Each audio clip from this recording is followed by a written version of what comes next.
Dans cette vidéo, on va parler de beaucoup de choses. Ça va être un format où on va parler de 3 choses principales qui sont pas directement liées entre elles, mais qui sont liées à l'histoire de Fortnite. Donc je me suis dit que ça pouvait être intéressant, sachant que vraiment les 3 sujets peuvent vous intéresser. On perd pas plus de temps et on commence le premier sujet.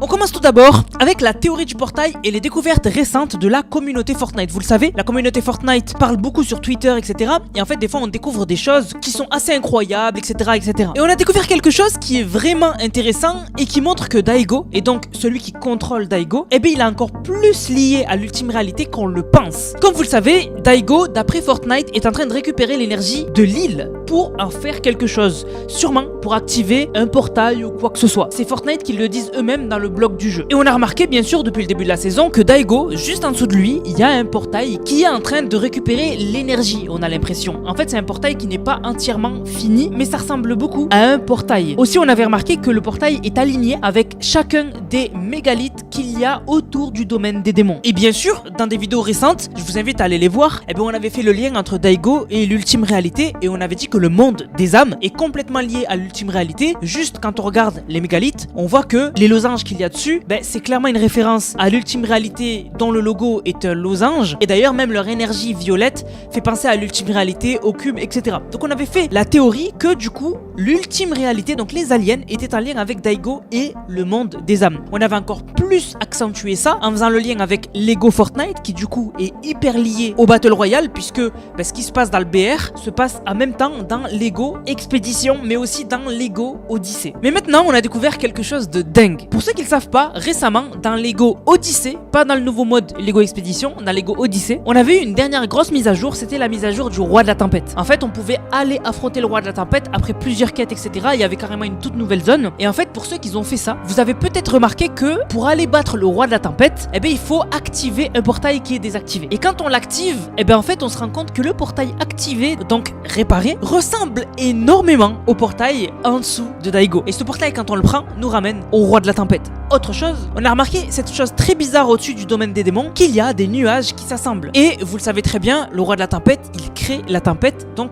des nuages qui sont chargés d'une énergie maléfique. Et donc, on pourrait lier clairement les nuages qui sont en train de se rassembler au-dessus du domaine des démons, au-dessus de Daigo, liés au roi de la tempête, liés au portail, etc. Bref, on comprendrait qu'en fait, tout est lié et que du coup, l'ultime réalité, le roi de la tempête, Daigo, les nuages, tout ça, forment un tout qui montre que Daigo, celui qui le contrôle, est sûrement un soldat de l'ultime réalité, donc du niveau de la reine ou du niveau de l'héros, ou encore pire, que celui qui contrôle Daigo et qui serait dans le monde des âmes, ce serait le néant, mais le néant, ça m'étonnerait qu'il soit dans le monde des âmes, puisque c'est censé être le boss des aliens, donc qu'est-ce qu'il ferait dans le monde des âmes, c'est un peu bizarre. Donc vraiment, on aura plus d'informations dans l'événement de cette saison, puisque normalement, oui, il y aura un événement cette saison, donc ce sera pas un événement du niveau de Star Wars, pas du tout, mais ce sera plus un événement du niveau qu'on avait eu avec le combat entre Daigo et Shogun X, un truc comme ça, mais quand même c'est cool et ça fera avancer l'histoire et il me tarde parce que vraiment ça serait cool d'en savoir un peu plus sur ce que prépare Daigo, etc. Avant de passer au sujet numéro 2, on remercie Johnny qui a régalé avec le code Nanas et on remerciera les autres à la fin de la vidéo.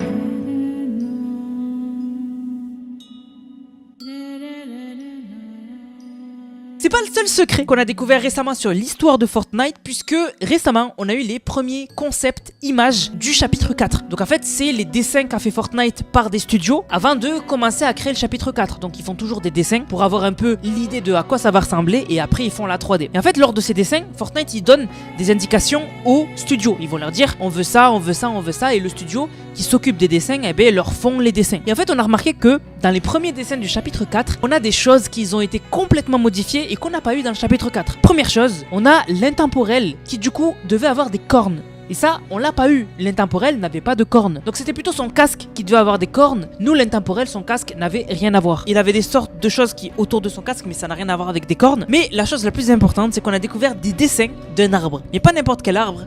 l'Yggdrasil. Pourquoi on dit ça? C'est parce que on a l'impression, avec les cornes et avec l'arbre, que le chapitre 4 devait être autour de la mythologie nordique. Si vous n'êtes pas familier avec la mythologie nordique en fait, elle dit qu'il y a plusieurs mondes et tous ces mondes sont liés par l'Yggdrasil. L'Yggdrasil qui est en fait un arbre où repose tous les mondes. Et on pense que c'est exactement cet arbre qu'on voit dans les images concept du chapitre 4 et que du coup Fortnite avait prévu de vraiment mettre l'avant sur le fait que le monde de Fortnite repose sur l'Yggdrasil. Et c'est pas la première fois que Fortnite aurait lié le jeu Fortnite et le point zéro à un arbre à l'Yggdrasil. Déjà rien quand je vous dis ça, on repense directement à l'arbre de la réalité juste avant le chapitre 4, donc un chapitre 3 qui du coup était alimenté par le point zéro, littéralement. Donc cet arbre dont on n'a jamais su comment il est arrivé, on a juste eu une saison du jour au lendemain où il était là, mais c'était très bizarre. Mais c'est pas la seule chose. Moi, la première chose qui m'est venue en tête, c'était l'événement de la crise zéro. À la crise zéro, le point zéro était mal en point et on devait le réparer. Et plus on le réparait, et plus il ressemblait à une plante. On aurait dit qu'une fleur était en train d'éclore. Et vraiment,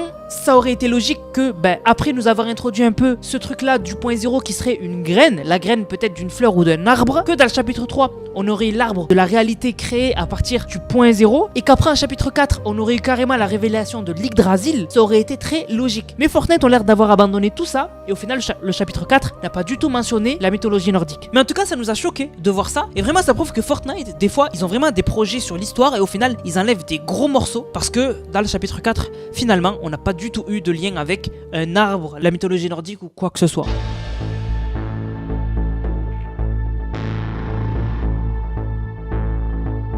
Le dernier sujet, c'est quelque chose qui est très bizarre et qui est lié directement à l'histoire de Fortnite. Comme vous le savez, dans l'histoire de Fortnite, on a eu plusieurs fois et très tôt un papillon qui représentait les événements, etc. On a toujours eu ce papillon qui a été là. La première fois qu'on l'a vu, c'était dans l'événement Butterfly, quand on était dans cette dimension très bizarre et le papillon s'est posé sur notre main. Et à partir de là, on l'a vu plusieurs fois et à chaque fois, il a eu un impact important. Enfin, il apparaissait dans des moments importants comme l'événement là, Butterfly, ou encore à la fin de l'événement Travis Scott où il apparaît, on a même cru qu'il allait se passer quelque chose. À la fin de l'événement Galactus, quand on a battu Galactus, la faille représentait un papillon. Et vraiment, si on commence à citer tous les moments où on avait le papillon, on va pas s'en sortir. Même dans les quêtes du chapitre 2, dans la saison primale, on devait suivre un papillon à chaque fois pour les quêtes de l'histoire. Ou encore, pendant la crise zéro, on a fait que suivre un papillon. Et on parle même pas du planeur Convergence qui dit clairement suivez les papillons. Bref, le papillon de Fortnite a toujours été symbole de l'histoire de Fortnite. Et là, Fortnite ont fait un tweet très mystérieux. Ils ont tweeté par rapport au club de Fortnite, jusqu'ici rien de spécial. Sauf que dans le message, ils ont mis rejoignez le club de Fortnite, mais faites attention aux objets volants avec l'emoji d'un papillon bleu. C'est pas la seule chose. Sur la vidéo qu'ils ont mis, à la toute fin, on voit des papillons s'envoler. Alors on pourrait se dire que c'est un détail, mais pas du tout. Alors pourquoi c'est pas un détail? C'est parce que déjà c'est bien mis en avant. C'est mis en avant dans le message du tweet, c'est mis en avant dans la vidéo, et surtout que sur tous les réseaux, Fortnite ont posté la même phrase, la même vidéo. Si sur d'autres réseaux ils avaient mis une autre phrase, on se serait pas attardé dessus. Mais là, c'est très bizarre. Ensuite, comme je vous ai dit, le papillon, il n'est pas anodin dans l'histoire de Fortnite. À chaque fois qu'il apparaît, c'est qu'il se passe quelque chose d'important. Alors certains ont commencé déjà à dire que c'était un teaser de la prochaine saison, parce que quand ils disent faites attention aux objets volants, on le sait, la prochaine saison c'est une invasion, et donc ça pourrait venir du ciel, etc. Donc on se dit qu'ils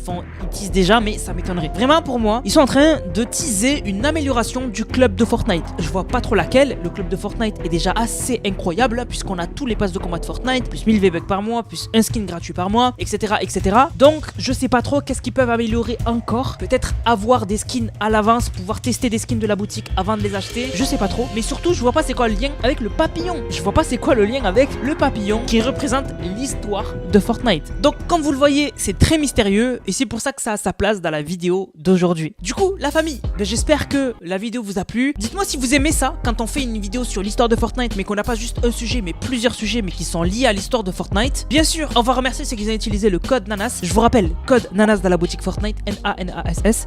Vous le mettez dans la boutique, vous m'envoyez une vidéo, vous l'avez utilisé dans le serveur Discord NANAS qui est dans la description dans l'onglet code NANAS et vous avez une dédicace en fin de vidéo. Donc on remercie Tozy62 qui a régalé avec le code NANAS. Merci à Légende qui a régalé avec le code. Merci à Musamel qui a dit achat du garde des jeux avec le code NANAS. Tu gères la fougère avec tes vidéos. Merci à Noxy Zuka qui a dit achat du skin du pack Squid Game avec NANAS. Merci à Anthony Voss qui a encore une fois régalé. Merci à Nixtag qui a dit petite danse à 300 V-Bucks. Merci à Sulizuka qui a dit première fois que j'utilise ton code créateur car à chaque fois j'oublie. MDR en tout cas continue comme ça, merci beaucoup et j'espère que tu l'oublieras plus. Merci à Zizoudali qui a dit code NANAS, merci beaucoup NANAS pour tout ce que tu fais, je te suis depuis super longtemps. Merci à Tozy62 qui a régalé avec le code NANAS, merci à Sidu qui a régalé avec le code NANAS, merci à Tozy62 qui a régalé et merci à Zerko qui a dit code créateur NANAS pour le pack. Du coup la famille, j'espère que la vidéo vous a plu. Si c'est le cas, n'hésitez surtout pas à liker, commenter, partager. On se capte les gars pour une prochaine vidéo, c'était NANAS, plus de vous. Bang, bang, bang.